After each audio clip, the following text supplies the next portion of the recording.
ఈరోజు యావత్తు తెలంగాణ సమాజం ఈరోజు యావత్తు తెలంగాణ సమాజం హైకోర్టు వైపుకు చూస్తుందంటే సమాజంలో రాజకీయంగా సామాజికంగా ఆర్థికంగా వెనుకబాటుతనంతో ఉన్నటువంటి సమాజానికి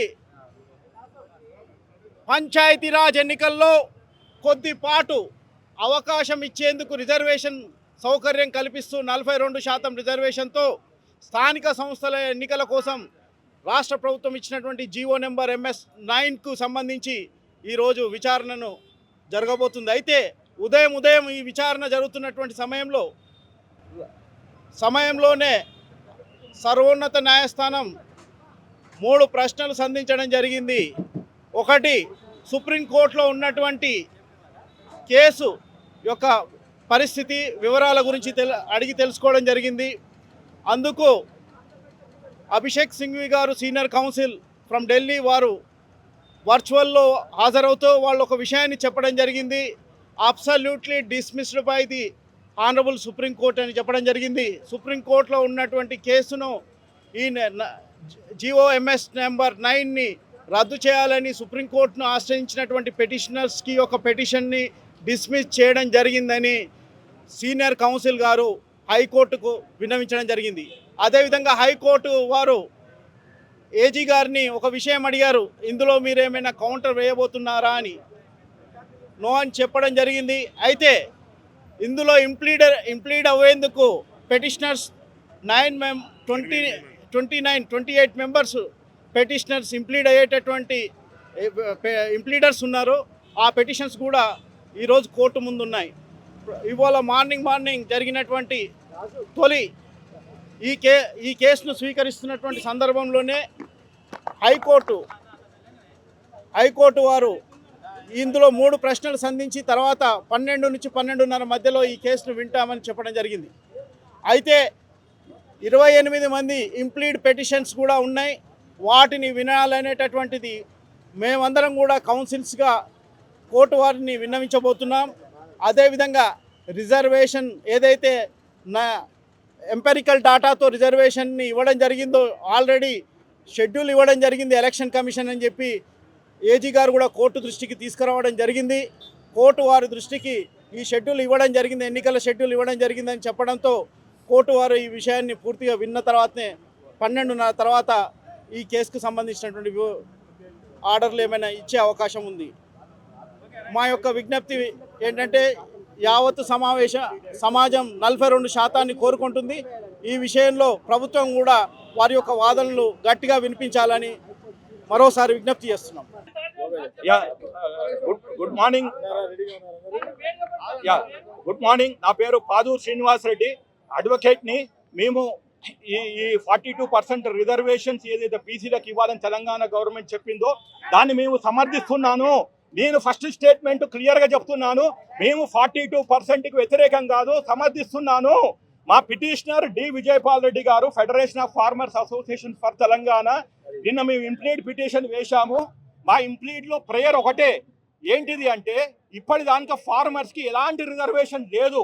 సరే, వర్టికల్ రిజర్వేషన్, హారిజాంటల్ రిజర్వేషన్ అంటే చాలా టైం పడుతుంది కాబట్టి ఇప్పుడు ఈ 42%లో ఎంత మీరు ఏ కులానికి ఏ కేటగిరీ ABCDEలో ఫార్మర్స్కి ఎంత ఇస్తారు? ఇప్పుడు నేను ఒకటే అడుగుతున్నా, మా ఇంప్లీడ్ పిటిషన్లో తెలంగాణ గవర్నమెంట్ ఏమంటుంది, మీ కులగణన చేశాము, ఎన్యూమరేటర్ పెట్టాము, మా దగ్గర పూర్తి సమాచారము వాళ్ళ education, employment, లైవ్లీవుడ్స్, economic, social, political మీద ఉందన్నారు. నేను ఒకటి చెప్తున్నాను, మీరు ఏం చేస్తారు అంటే ఒక 12,000 గ్రామ పంచాయతీలు ఉన్నాయి. అందులో కులం వైజ్ ఎంతమంది ఫార్మర్స్ ఉన్నారు, రెడ్లలో ఎంతమంది ఉన్నారు, బీసీలలో ఎంతమంది ఉన్నారు, ఎస్సీలు ఎంతమంది ఉన్నారు, ఎస్టీలు ఎంతమంది, వాళ్ళకి ఓవరాల్గా వర్టికల్గా వాళ్ళకి ఇచ్చే 42%లో ఒక 5% బీసీలకి బీసీ ఫార్మర్స్కి ఇవ్వండి, ఎస్సీ ఫార్మర్స్కి ఇవ్వండి, వాళ్ళకి వచ్చే కేటగిరీలు ఎస్టీ ఫార్మర్స్కి ఇవ్వండి. 78 సంవత్సరాల స్వాతంత్రములో వాళ్ళు అక్కడే ఉన్నారు. ఇవాళ 3 లక్షల మంది సూసైడ్ చేసుకుంటున్నారు. ఏ ఒక్కరు కూడా దేశము స్వాతంత్రం కోసం సూసైడ్ చేసుకోలే, కానీ తెలంగాణ కరావళి సూసైడ్ చేసుకుంటారు. వాళ్ళని ఈ ప్రభుత్వాలు విస్మరించినాయి, గత ప్రభుత్వం ఈ ప్రభుత్వం. అట్లనే 3 లక్షల చావులని ప్రభుత్వాలు శవయాత్రలు చేసి వాళ్ళ సమస్యలకి మేము ఏదో రైతు బంధు రైతు భరోసా ఇస్తాము అంటున్నారు. కానీ వాళ్ళ పిల్లలకి భావి తరాలకి చదువు చెప్పించి విద్య ఇచ్చి ఉపాధి ఇచ్చి రాజకీయంగా వాళ్ళ ఎదుగుదలకి ఈ రిజర్వేషన్ తోడ్పడ్డ నాడే ఈ దేశము అన్నదాత సుఖీభోవో, ఇంకోటి వాళ్ళ అన్నదాతనే కాదు భాగ్యదాత. కాబట్టి నేను ఒకటే విన్నపించుకుంటున్నా, అది జాతీయ పార్టీ అయినా బీజేపీ అయినా ఇక్కడ రూలింగ్ పార్టీ అయినా కాంగ్రెస్ అయినా బీఆర్ఎస్ అయినా ఇంకే పార్టీ అయినా మీరు డిమాండ్ చేయవలసింది ఏంటి అంటే అది కోర్టులు చూసుకుంటాయి. 50% పైన ఇస్తుందా, 69% తమిళనాడు ప్రకారం ఇస్తుందా, అది కోర్టులు చూసుకుంటాయి. కానీ మీరు ప్రజాప్రతినిధులుగా డిమాండ్ చేయవలసింది ఏంటి అంటే మనం రోజు ఈ అన్నదాత పెట్టే తిండి తింటున్నాము, వాళ్ళ కోసం ఏ ఒక్క గొంతు కూడా రిజర్వేషన్స్ అడుగుతలేదు. కాబట్టి ఇది తెలంగాణ నుంచే స్టార్ట్ కావాలి, మా పిటిషన్ నుంచే స్టార్ట్ కావాలి. We demand reservation for farmers with in the caste and with in the community and with in the category. ఈ డిమాండ్ అన్కాన్స్టిట్యూషన్ అని నన్ను ప్రూవ్ చేయమనంటే నేను సూసైడ్ చేసుకుంటా. అప్పటిదాకా నా డిమాండ్ ఉంటుంది. నా మీద ఎలాంటి దాడులు జరిగినా, భౌతిక దాడులు జరిగినా ఈ ప్రభుత్వమే కారణము. ఒకవేళ నేనేమన్నా ఎక్కడ తప్పిపోయినా ఈ ప్రభుత్వమే కారణము. నా demand is not just for me, నా ఒక కులానికే కాదు, అందరు ఫార్మర్స్కి వాళ్ళ కేటగిరీలో. ఇందాక ఎవరు అన్నారు మీ ఈడబ్ల్యూఎస్లో 10% ఇస్తారా, నేను రెడ్డిగా పుట్టాలని నేనేమి కాలేదు. భర్త అనేది ఏ దేశంలో పుడతాము, ఏ వరకు తల్లిదండ్రులు అవుతామో తెలియదు. అట్లీస్ట్ చావు తెలుసు, మనం ఎప్పుడు చస్తామో అనేది డిసైడ్ చేసుకోవచ్చు. కానీ ఎవరు ఎక్కడ ఏ కులంలో పుడతారో తెలియదు. నేను రెడ్డిగా పుట్టినందుకు గర్విస్తున్నాను. కానీ రైతుల గురించి కొట్లాడుతున్నా. అందులో ఎస్సీలు ఉన్నారు, బీసీలు ఉన్నారు, మైనార్టీస్ ఉన్నారు, మహిళలు ఉన్నారు, యూత్ ఉన్నారు. కాబట్టి మై డిమాండ్ జెన్యూన్ డిమాండ్ అనుకుంటున్నా. ఈ రోజు నుంచి ఈ డిమాండ్ని ఒక రాజకీయ వేదిక మీద తీసుకెళ్తాము.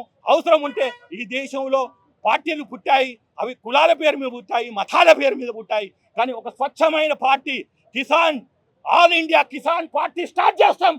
డిమాండ్స్ అడుగుతాం. First demand is demand for farmers. I'm BTech with MBA, LLB, LLM and PhD. నాకన్నా చదువుకున్న మేధావి తెలంగాణలే కాదు ఈ భారతదేశంలో లేడని కోరుకుంటున్నా. నేను ఒక కార్పొరేట్ జాబ్ వదిలేసి నా సాలరీ 1.5 crores to 2 crores ఉన్న సాలరీని వదిలేసి ప్రజా జీవితంలోకి వచ్చాను. కానీ నేను ఈ ఫార్మర్స్ కోసం కొట్లాడతా. ఈ ఫార్మర్స్ బతుకుల్లోకి విద్యని, ఉపాధిని, రాజకీయ చైతన్యాన్ని తీసుకురావడానికి నా శేష జీవితం I'm 55. I will dedicate my rest of my life only for farmers demand. జై జవాన్, జై కిసాన్, జై జవాన్, జై కిసాన్. భారత్ మాతా కీ జై, భారత్ మాతా కీ జై, భారత్ మాతా కీ జై. మీరు కూడా మీడియా, రాజకీయ నాయకులు, స్టూడెంట్స్, లాయర్స్, అడ్వకేట్స్, ఎంతో మంది రాజకీయ మనకు వ్యవసాయ కుటుంబం నుంచి వచ్చాము. నేను రేవంత్ రెడ్డి గారు కూడా అప్పీల్ చేస్తున్నా. సార్ మీరు కొండారెడ్డిపల్లి నుంచి వచ్చారు, ముఖ్యమంత్రి అయ్యారు. అట్లా ఎంతో మంది ఫార్మర్స్ వివిధ కులాల నుంచి, అది ఎస్సీ కావచ్చు, ఎస్టీ కావచ్చు, బీసీ కావచ్చు, వాళ్ళకి రావాలి. మీరు వచ్చి చదువుకొని ఏవీ కాలేజీలో డిగ్రీ చదివారు కాబట్టి మీరు బంజారాహిల్స్లో, జూబ్లీహిల్స్లో ఉండబట్టి మీరు ముఖ్యమంత్రి కాగలిగారు. కానీ 75 సంవత్సరాలు మన ఈ స్వాతంత్ర భారతదేశంలో అక్కడనే ఉండిపోయారు వాళ్ళు. ఆ కొండల్లో, కోనల్లో, అడవుల్లో, ఊళ్ళల్లో, పల్లెల్లో, తండల్లో ఈ ఫార్మర్స్ ఉండి వాళ్ళు జీవితాలు 3 తరాలు 4 తరాలు వ్యవసాయం చేసుకుంటూ ఉన్నారు. ఎప్పుడో ఆ పురుగుల మందు తాగి లేకుంటే ఆ చెట్టు కూరేసుకొని చస్తున్నారే. కానీ వాళ్ళకి ఏ ఒక్కడు కూడా ఈ దేశంలో ఫార్మర్స్కి రిజర్వేషన్ ఇవ్వాలని సోయలేదు. కాబట్టి my friends, my demand is genuine. రాజకీయంగా ఈ డిమాండ్ పాసిబుల్ అవుతుంది. ఈ జీవో ఇచ్చినట్టే ఈ 42% కూడా ఒక 5% ABCDEకి ఒక్కొక్క శాతం తెలంగాణ ప్రభుత్వం స్టార్ట్ చేయాలని కోరుకుంటున్నాను. Thank you very much. Any questions I'm here to take. ఇప్పుడు ఇంకోటి, ఇప్పుడు హైకోర్టులో 12:30కి మళ్ళీ ఈ పిటిషన్ మీద వాయిదా పడింది. ఇప్పుడు 12:30కి ఆర్గ్యుమెంట్ స్టార్ట్ అవుతాయి. మేము ఫస్ట్ ఆర్గ్యుమెంట్ చేసేదే డిమాండ్ ఫర్ ఫార్మర్స్. మాకు 42% కాదు 52% ఇచ్చిన అది సుప్రీంకోర్టు, హైకోర్టు చూసుకుంటుంది. కానీ మా డిమాండ్ మాత్రము ఆమోదించిన మాటకి హైకోర్టు కాదు, సుప్రీంకోర్టు కూడా వెళ్తాము. Thank you very much. నేను కూడా ఒక మారుమూల గ్రామం నుంచి, ఐలాపురం గ్రామం నుంచి ఒక బీటెక్, ఒక ఎంటెక్, ఒక LLB, నేను ఒక బీసీ బిడ్డని. మరి స్వతంత్రం 70 ఏళ్ళు అవుతున్నాయి. ఈ 70 ఏళ్ల కాలంలో ఎప్పుడు కూడా మరి ఒక బీసీ ముఖ్యమంత్రి కానీ, ఒక బీసీ మంత్రి కానీ ఎవరు కాలేరు. కానీ దేశంలో ఎక్కడ కాలేరు. మరి ఈ బీసీలకు 42% తెలంగాణ రాష్ట్రంలోనే కాదు దేశవ్యాప్తంగా ఇవ్వాలని మేము కోరుకుంటా ఉన్నాం. ఒక బీసీ బిడ్డగా, ఒక బీసీ న్యాయవాదిగా మేము డిమాండ్ చేస్తా ఉన్నాం. వాయిదా మధ్యాహ్నం హైకోర్టు వాయిదా కూడా 12:30 మరి తర్వాత ఏ విషయం మనకి ఆర్డర్ వస్తూ ఉంది. అంతవరకు వేసి చూద్దాం. 12:30 తర్వాత మనకి ఏ విషయం తెలుస్తుంది. ఇప్పటికైతే వాయిదా వేశారు.